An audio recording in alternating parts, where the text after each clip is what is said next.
And I've said this before. I've seen clips of this. They've been pulling their little clips out. They never sit through a facts over feelings. They never sit through a morning mental. They just pull out a little piece of the context.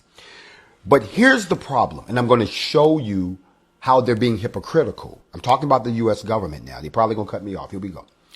But in case y'all didn't know, anytime you have a small group of people that are opposed to the current society, those people are powerless as long as they don't have anything to do anything. Like if they don't have any weapons, if they don't have any resources, if they don't have any money, if they don't have any uniforms, if they don't have a base of operations, if they don't have no one pays them any mind.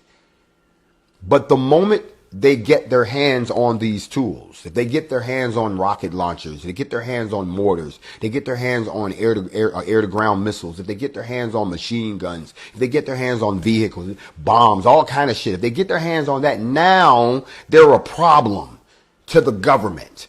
Okay, if that happens, now the government has to try to figure out where they're getting this shit from, because they're not getting it from the government, which normally supplies all of this stuff. Then they find out that another country has made contact with this group and said, look, we'll help you by giving you all the shit that you need to be a thorn in their side. Now, that might sound crooked as hell, but here's what your country has done.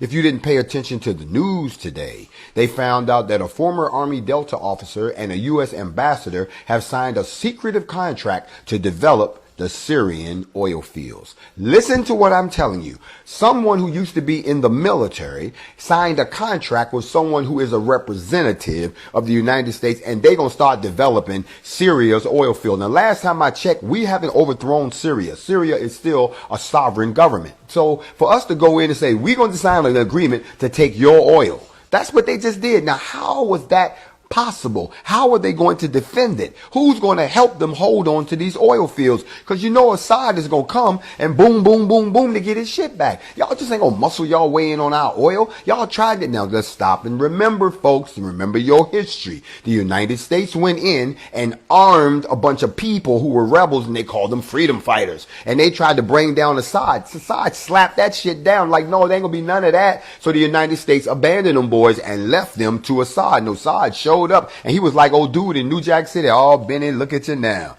You done fucked up now. You know you done fucked up. The United States done left you hanging too. Well, look at you now. And murdered all those cats. You understand what I'm saying? So the U.S. turned tail and left them hanging. Now, think about this.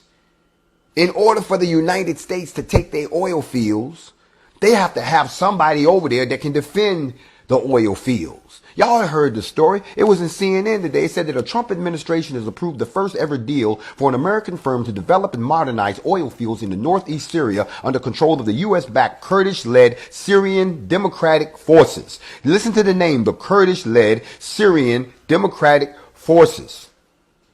That is a group just like us that the United States is arming to guard some shit that ain't theirs. But now y'all know there's always going to be a clapback. But they signed this contract in secret. They said they've been working on this contract for a year. And they said it's going to produce billions of dollars for the Kurdish authorities in northeast Syria. They're calling them authorities. They're just a group of people that got guns. They ain't in charge. None of this money that they say they're going to take, they're going to share with Syrian President Bashar Assad. They're going to say, we're going to take your oil, sell it, and we're going to keep the bread. You ain't getting nothing. We got your boys over here who don't rock with you. We don't arm them. What you going to do? That's gangster. That's what the U.S. is doing over there. In the case you don't know, Syria is northern Africa.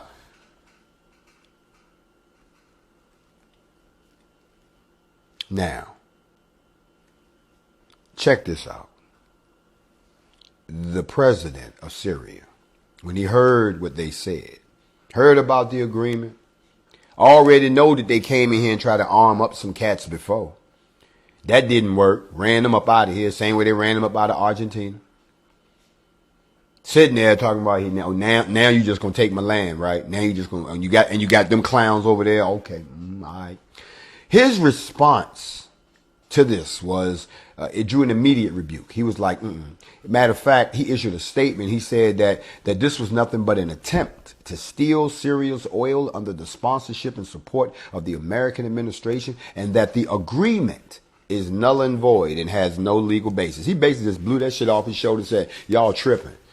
You ain't doing a damn thing over here. You can put the motherfuckers out there if you want to. We'll roll up there with everything we got and flatten their ass out. See, the one thing y'all don't understand is that arms dealers don't care what side that they arm. They just trying to make money.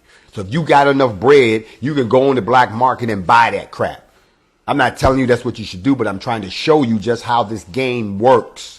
And that for our government to be complicit in something where we're doing to another people what they don't want to happen over here. They don't want nobody to come over here and all of a sudden NFAC gets the backing of another government.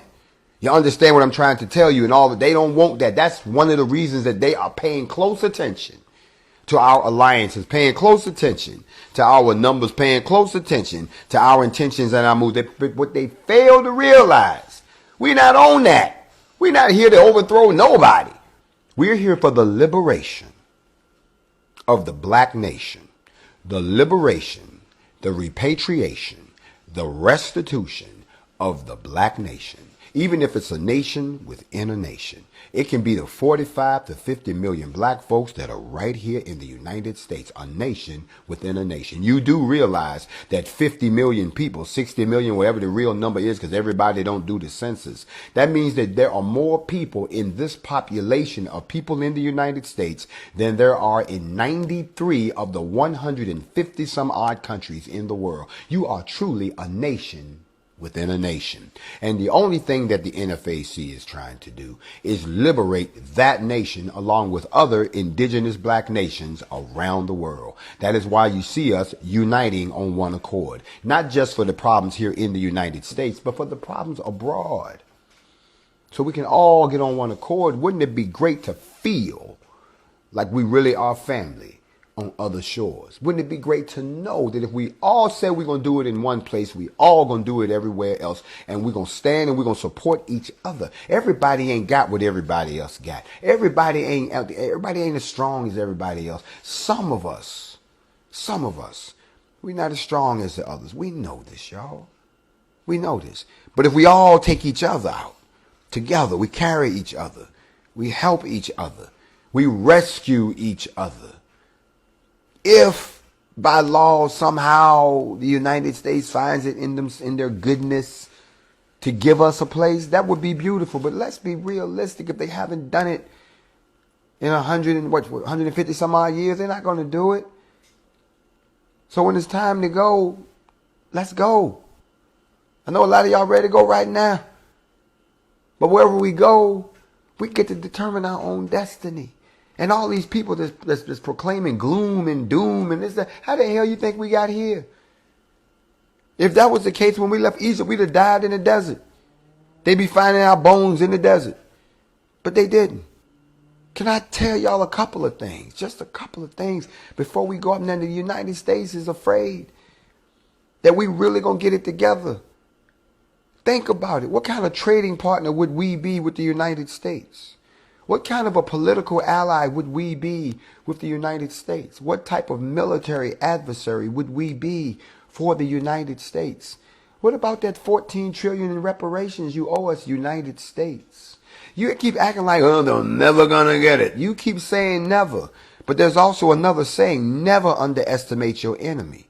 Everybody had to start somewhere. And nothing exists unless it's birthed by the pneuma of the Most High. So y'all only been around for 2 months, but we've been around. We don't know where y'all came from, but we here. We don't know what y'all up to. Stick around and find out. Because you're going to land on one side of this or the other. We're just trying to unify and protect our people. And anybody who can't get with that, then I guess you're not. It's plain and simple. Because all of this right now is centered around a sister. Now, I did this a long time ago, and the sisters asked me to do it again, so I am going to do it. Y'all, hold on a second. Let me get a little mic, right? Because we're going to do it. It's going to be odd. They got me in this. I don't know why they think everybody coming to get me now. Like I'm on.